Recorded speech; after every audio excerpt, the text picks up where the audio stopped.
สบายดีมื้อนี้พบกับข้าพเจ้าอีกเนาะหมู่ YouTube เรามาเจอกันประจำเนาะกับความรู้สู่คนลาวเนาะมื้อนี้ก็เฮาสิมาสอนวิธีการไปเบิ่งว่าโทรศัพท์เฮามันมี4G บ่หรือว่ามี 3G บ่เนาะสำหรับวิดีโอนี้เนาะเฮาสิใช้กับเครื่อง Samsung เนาะทุกรุ่นเลยเนาะลาตบิดเนาะอยากรู้ว่าโทรศัพท์เฮามี 3G หรือ 4G บ่เนาะเฮาก็ให้เข้าไปที่ setting เลยแล้วให้เข้าไปที่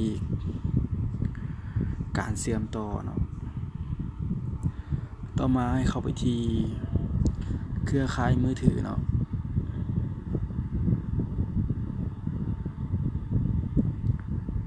ถ้าโทรศัพท์เฮา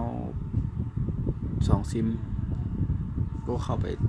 ตัวซิม1ไม่ได้เนาะหรือว่าตัว2ซิมแต่ส่วนหลายข้าพเจ้าแนะนำให้เข้าไปตัวซิม1เนาะเครือข่ายซิม1เนาะปึ๊บติ๊กเข้าไปเลยเนาะโหมดเครือข่ายซิม1ให้เข้าไปเลยติ๊กซิม1นี่เนาะมันก็จะขึ้นมาเลยเนาะถ้ามันมี 3G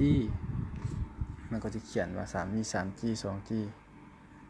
หรือว่า 4G เนาะบางหน่วยก็เขียนเป็น 4G แต่บางหน่วยอาจเขียนเป็นว่า LTE เนาะตามลำดับแต่บางหน่วยมันจะเขียนเป็นคำว่า G GM ประมาณนี้แหละกามาประมาณนี้แสดงว่าหน่วยนั้นบ่มี 4G เนาะวิธีง่ายๆเนาะในการตรวจสอบว่าโทรศัพท์เฮามี 4G หรือบ่เนาะแสดงว่าโทรศัพท์มันมี 4G เนาะมันสิขึ้น LTE ง่ายๆสำหรับผู้ใดมักวิดีโอนี้ก็เห็นว่าวิดีโอนี้มีประโยชน์ก็กดติดตามเฮานี่เนาะ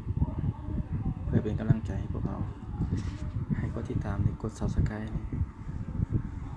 บ๊ายบาย